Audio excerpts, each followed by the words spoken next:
Anything that was ever worth doing started out by defining a plan for success.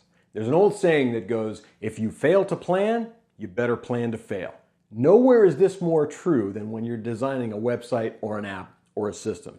This is a complex process. It's a complex product, and there's a lot of moving parts and a lot of things that need to be considered in order for it to be successful. All right?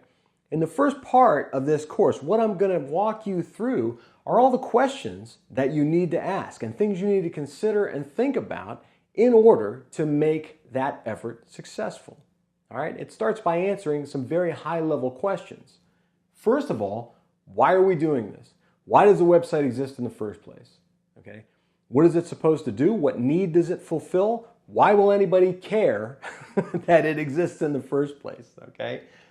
Who are we doing it for? Who are the people that we expect to visit and use and interact with this website? And not only that, but who are the stakeholders on the business end that also need to benefit from this, okay? If it's your own business, then you have to ask yourself, what do I want from this, right? What do I need to happen? Are people going to purchase my product? Are they going to sign up for a newsletter? Are worldwide fame and fortune going to be mine?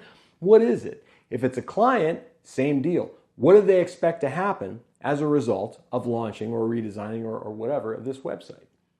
What value does it provide? Huge question to both of those parties. What value does it provide to users?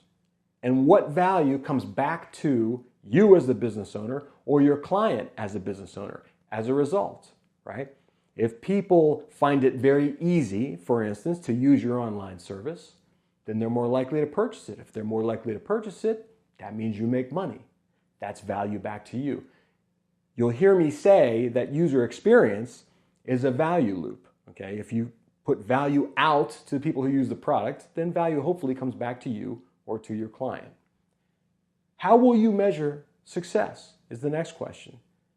It's one thing to say, we want this website to be wildly successful.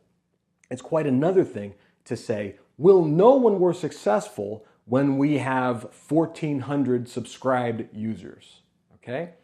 The second thing is a metric. That's a real number. It's an event that you can measure and track, okay?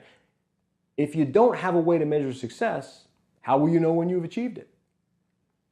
Finally, you want to tackle what you can realistically do. What can we pull off with the time we have available, with the budget that we have available, with the personnel and technology experience that we have available?